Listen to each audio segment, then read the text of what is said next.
So hello friends, welcome to pharmacy Mitra. इस वीडियो में हम लोग बात करने वाले हैं रूट्स ऑफ एडमिनिस्ट्रेशन के बारे में। तो चलिए शुरू करते हैं।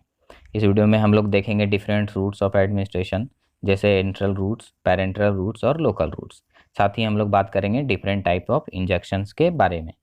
सबसे पहले बात करें रूट्स ऑफ एडमिनिस्ट्रेशन की, तो यह वो रास्ता है जिसके द्वारा कोई भी ड्रग, फ्लूइड, पॉइजन या कोई अदर सब्सटेंस हमारे शरीर में दिया जाता है।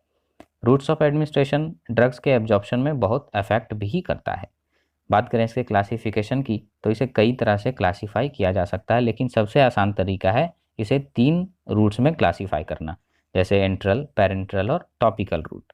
एंट्रल रूट का मतलब वैसे रूट्स जिसमें एलिमेंट्री कैनाल इन्वॉल्व होता है, जैसे ओरल, सबलिंगुअल और रेक्टल। दूसरा आपका पेरेंट्रल रूट। पेरेंट्रल में वैसे रूट्स आते हैं जिसमें एलिमेंट्री कैनाल इन्वॉल्व नहीं होता है, जैसे इंजेक्शन, इनहेलेशन और ट्रांसडर्मल। तीसरा है आपका टॉपिकल रूट यानी लोकल रूट्स। इसमें आते हैं आपके eye drops, skin lotions, ocular drops, ये सारे आपके लोकल रूट्स में आते हैं। आइए अब डिस्कस करते हैं सभी रूट्स के बारे में एक एक करके। सबसे पहले बात करें एंट्रल रूट के बारे में, तो इस केस में क्या होता है, हम किसी भी ड्रग्स को अपने इंटेस्टाइनल ट्रैक्ट में रख देते हैं, आइदर वो माउथ से रखें या फिर रेक्टम से रखें।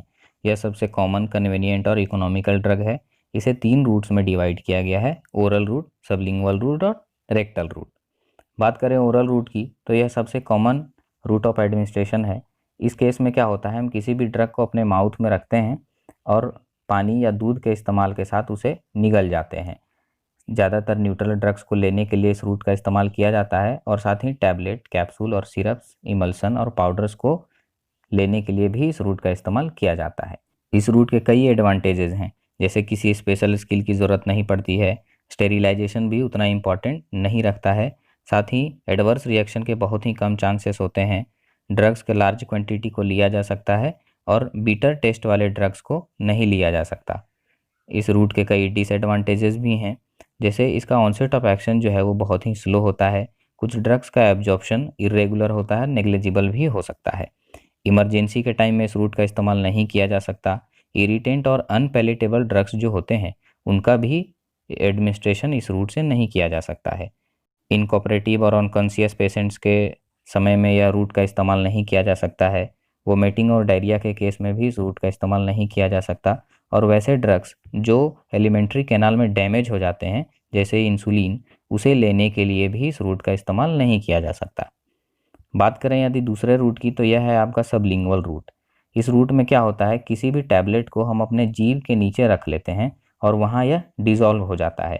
डिज़ोल्व होने के बाद जो सबलिंगुअल म्यूकस मेम्ब्रेन के द्वारा यह एब्जॉर्ब होता है और डायरेक्ट हमारे ब्लड सर्कुलेशन में चला जाता है, जैसे ब्रोंकियल अस्थमा के केस में आइसोप्रिनालिन और एंजीना पेक्टोरिस के समय में ग्लिसराइल ट्राइनाइट्राइट। इस रूट के कई एडवांटेजेस हैं, जैसे इसका ऑनसेट एक्शन बहुत ही रैपिड होता है, ड्रग्स का डिग्रेडेशन भी नहीं होता, ड्रग्स का इनएक्टिवेशन भी नहीं होता, और यदि कोई टैबलेट हमें टॉक्सिक लगे तो हम उसे थूक सकते हैं या निकाल सकते हैं। साथ ही हमारे जीआईटी में फूड हो या ना हो, उससे ड्रग्स के एब्जॉर्प्शन को कोई फ़र्क भी नहीं पड़ता है।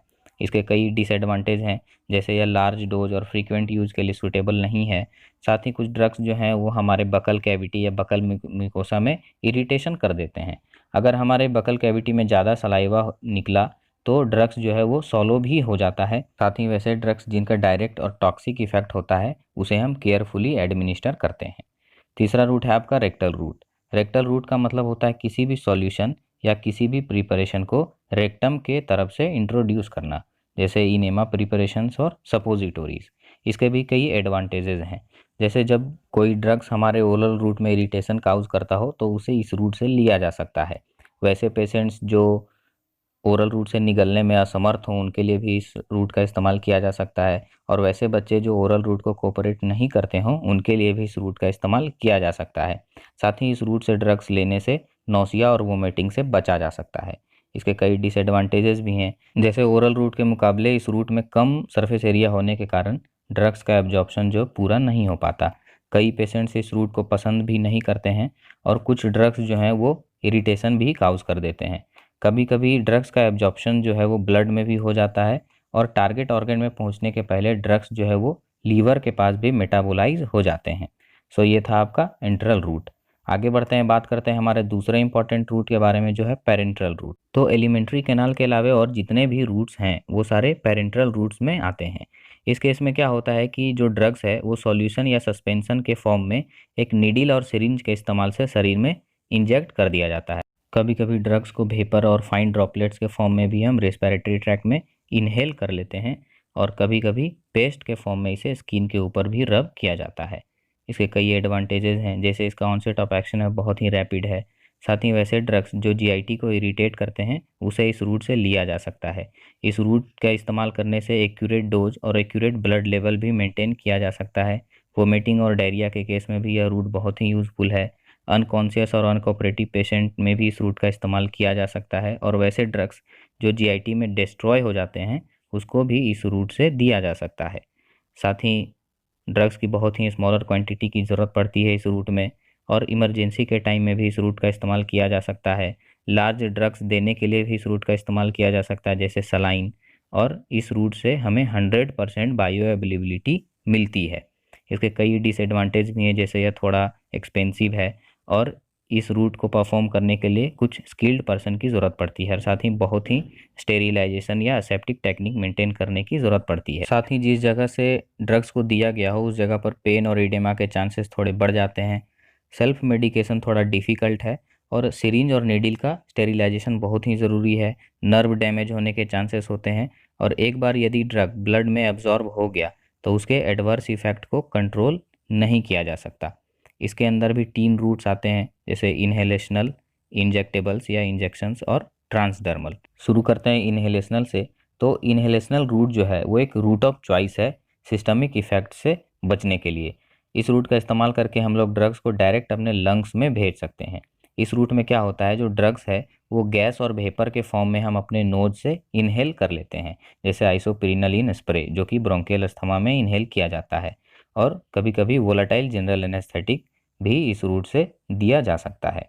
इसके कई एडवांटेज हैं, जैसे जो ड्रग्स का एब्जॉर्प्शन है वो बहुत ही रैपिड होता है, यानी फास्ट होता है। इस रूट से जो ड्रग्स दिए जाते हैं वो लोकल और सिस्टमिक इफेक्ट भी दिखा सकते हैं। साथ ही ब्लड में वोलेटाइल सब्सटेंसेस जैसे जनरल एनेस्थेटिक्स का लेवल भी मेंटेन किया जा सकता है। इसके कुछ डिसएडवांटेजेस भी हैं, जैसे जब हम लोग ड्रग को इस रूट से लेते हैं तो वह हमारे हार्ट के लेफ्ट साइड में पहुंचता है, जिससे कार्डियक टॉक्सिसिटी होने के चांसेस बढ़ जाते हैं। कुछ ड्रग्स जो हैं वो लोकल इरिटेशन भी काउज करते हैं, जिससे रिस्पिरेटरी सिक्रेशंस बढ़ जाते हैं। इस रूट से ड्रग लेने के लिए हमें ऑटोमाइज़र या निबुलाइज़र की ज़रूरत पड़ती है। आगे बात करते हैं हम लोग दूसरे नंबर की, जो है इंजेक्शंस या इंजेक्टिबल्स। इंजेक्शंस के भी कई अलग अलग रूट हैं, जैसे intravenous, intramuscular, intradermal, subcutaneous, intraarterial, intrathecal, intramedullary, intraarticular, intraperitoneal, intracardiac और बोन मैरो। सबसे पहले बात करते हैं हम लोग इंट्रावेनस के बारे में। तो इंट्रावेनस रूट में क्या होता है कि जो ड्रग है वो वेन के ल्यूमेन में डायरेक्टली इंजेक्ट कर दिया जाता है। ड्रग जो है वो बहुत ही रैपिड एक्शन दिखाता है, और हम डिजायर्ड कंसंट्रेशन को भी मेंटेन कर सकते हैं।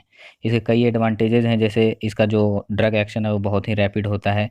क्लिनिकल इमरजेंसीज में यह सबसे बेस्ट रूट है या बहुत ही इफेक्टिव रूट है। 100% एब्जॉर्प्शन यह रूट दिखाता है। साथ ही इसे लार्ज क्वांटिटी ऑफ ड्रग भी एडमिनिस्टर किया जा सकता है, जैसे सलाइन। और एडवांटेजेस हैं, जैसे कि वैसे ड्रग्स जो कि इंट्रामस्कुलर में इरिटेशन काउज करते हैं उसे इस रूट से दिया जा सकता है। हाइपरटोनिक सॉल्यूशंस भी इसे दिया जा सकता है। साथ ही मिनिमम क्वांटिटी ऑफ ड्रग की हमें ज़रूरत पड़ती है किसी भी एक इफेक्ट को दिखाने के लिए अदर रूट्स के कंपैरिजन में। इस रूट का जो बायो अवेलेबिलिटी है वो 100% का होता है। इसके कई डिसएडवांटेजेस भी हैं, जैसे सेल्फ मेडिकेशन जो है वो बहुत ही डिफ़िकल्ट है। कभी कभी क्या होता है कि ड्रग्स का लीकेज जो है वो सीवियर इरिटेशन काउज कर देता है। नीडल और सिरिंजेज का स्टेरिलाइज होना बहुत ही ज़रूरी है, और स्किल्ड पर्सन का होना बहुत ही ज़रूरी है। एक बार ड्रग जब एब्जॉर्ब हो जाता है तो उसके एडवर्स इफेक्ट को कंट्रोल करना बहुत ही मुश्किल है। दूसरा इंजेक्टेबल्स का टाइप है आपका इंट्रामस्कुलर रूट। इस रूट में क्या होता है, जो ड्रग्स होते हैं वो हमारे मस्कुलर टिश्यू में इंजेक्ट कर दिए जाते हैं। इसके एडवांटेज के बारे में बात करें तो वैसे ड्रग्स जो माइल्ड इरिटेंट होते हैं, सस्पेंशन और ऑयली प्रिपरेशंस को इस रूट से दिया जा सकता है। वाटर सॉल्युबल ड्रग्स जो होते हैं उनका एब्जॉर्प्शन इस रूट में ज़्यादा होता है, और साथ ही स्लो रिलीजिंग ड्रग्स जो हैं वो भी इस रूट से दिए जा सकते हैं। इसके डिसएडवांटेज के बारे में देखें तो इसमें इस्तेमाल होने वाले सिरिंजेज और नीडल का स्टेरलाइज होना बहुत ही ज़रूरी है। एक स्किल्ड पर्सन की ज़रूरत होती है। कुछ ड्रग्स जो हैं वो इरिटेशन भी काउज कर सकते हैं। यदि प्रॉपर केयर नहीं रखा गया तो नर्व्स में इंजरी भी हो सकता है। इस रूट से टोटल 10 ml ही ड्रग दिया जा सकता है। साथ ही कुछ कुछ इंजेक्शंस हैं जो कि एब्जॉर्प्शन में काफ़ी समय लेते हैं अदर रूट्स या ओरल रूट्स के कंपैरिजन में। बात करें इंजेक्टेबल्स के तीसरे रूट की, तो यह है आपका इंट्राडर्मल रूट। इस रूट में क्या होता है, जो ड्रग है वो हमारे स्किन के डर्मिस लेयर में इंजेक्ट कर दिया जाता है। एक स्मॉल क्वांटिटी ऑफ ड्रग ही इसमें एडमिनिस्टर हो पाता है, क्योंकि इसका जो इंजेक्शन है वो थोड़ा पेनफुल होता है। इस रूट का इस्तेमाल जो है वो ड्रग एलर्जी के डिटेक्शन में किया जाता है, जैसे पेनिसिलिन इंट्राडर्मली इंजेक्ट किया जाता है एलर्जिक रिएक्शंस को चेक करने के लिए। साथ ही वैक्सीन्स जैसे कि बीसीजी, स्मॉल पॉक्स, ये सारे जो वैक्सीन्स हैं उनका भी इस्तेमाल इंट्राडर्मल रूट से किया जाता है। बात करें चौथे रूट की, तो यह है सबक्यूटेनियस रूट। इस रूट में क्या होता है, जो ड्रग्स होते हैं वह स्किन के नीचे इंजेक्ट किए जाते हैं। इसके कई एडवांटेज हैं, जैसे इसका जो ड्रग का एक्शन है वो वेल सस्टेन्ड और यूनिफॉर्म एक्शन होता है। और पीडियाट्रिक प्रैक्टिस यानी बच्चों के केस में जो नॉर्मल सलाइन है वो इसी रूट से दिया जाता है। इस इस रूट का इस्तेमाल तभी भी किया जाता है जब वेन का ढूंढना थोड़ा मुश्किल हो।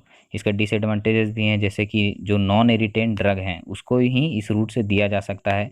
इस ड्रग्स का जो एब्जॉर्प्शन है वो थोड़ा स्लो होता है और एक स्मॉल वॉल्यूम ऑफ ड्रग ही दिया जाता है। इसके कुछ एग्जाम्पल के बारे में बात करें तो जैसे इंसुलिन और एड्रीनलिन का इस्तेमाल सबक्यूटेनियस रूट से ही किया जाता है। पांचवा रूट है आपका इंट्रा आर्टियल रूट। इस रूट में क्या होता है, जो ड्रग्स होते हैं वो किसी भी आर्टरी में इंजेक्ट किए जाते हैं।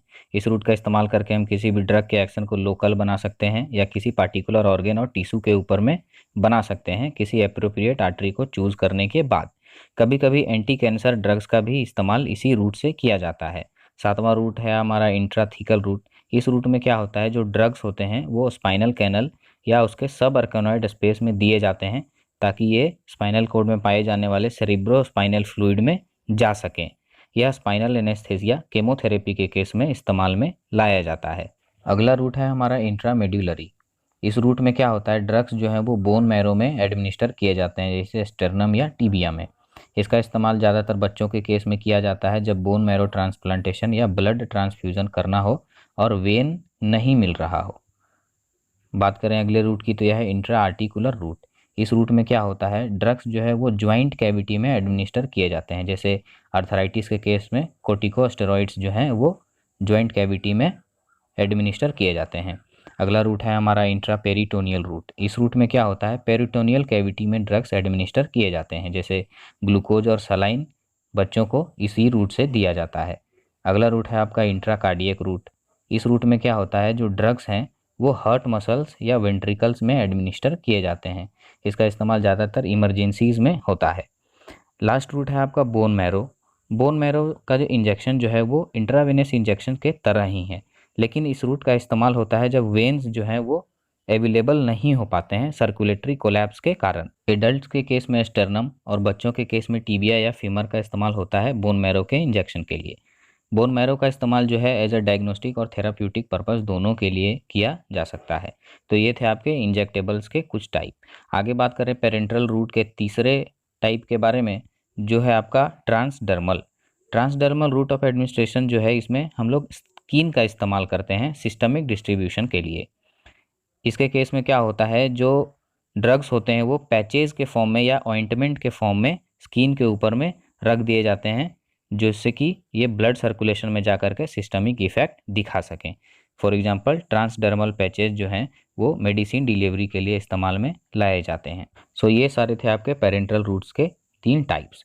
आगे बात करें हम तीसरे और लोकल रूट के बारे में, तो इस रूट में क्या होता है, जो ड्रग्स होते हैं वो किसी भी लोकल या स्पेसिफिक जगह पे अप्लाई किए जाते हैं। इस रूट में जो ड्रग्स अप्लाई किए जाते हैं उनका जो एक्शन है वो उसी साइट पर होता है जहां वह अप्लाई किए जाते हैं, जैसे पेस्ट, ऑइंटमेंट, ड्रॉप्स या लोशंस। इसके कई एडवांटेजेस हैं, जैसे यह रूट जो है वो सबसे इजी एडमिनिस्ट्रेशन देता है। साथ ही लोकल एप्लीकेशन जो है वो प्रोलॉन्ग इफेक्ट के लिए बहुत ही यूज़फुल है।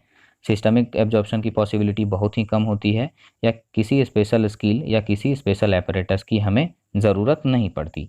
बात करें इसके डिसएडवांटेजेस के बारे में, तो वैसे ड्रग्स जो वाटरी सॉल्यूशन में आते हैं वो कभी कभी हमारे ब्लड में एब्जॉर्ब हो जाते हैं और कुछ अनडिजायरेबल इफेक्ट भी दिखा सकते हैं। वैसे ड्रग्स जैसे आई ड्रॉप्स जो है वो कभी कभी एंटेरियर चैम्बर में पेनिट्रेट कर जाते हैं और सिलियरी मसल्स में भी अफेक्ट करते हैं, जैसे कोकीन। कुछ ड्रग्स जो हैं वो टॉक्सिक इफेक्ट भी शो करते हैं जहाँ पर उन्हें लगाया जाए। सो ये था आपका routes of administration. Very very thank you for watching this video. मिलते हैं अगले वीडियो में नए कंटेंट के साथ। Very very thank you.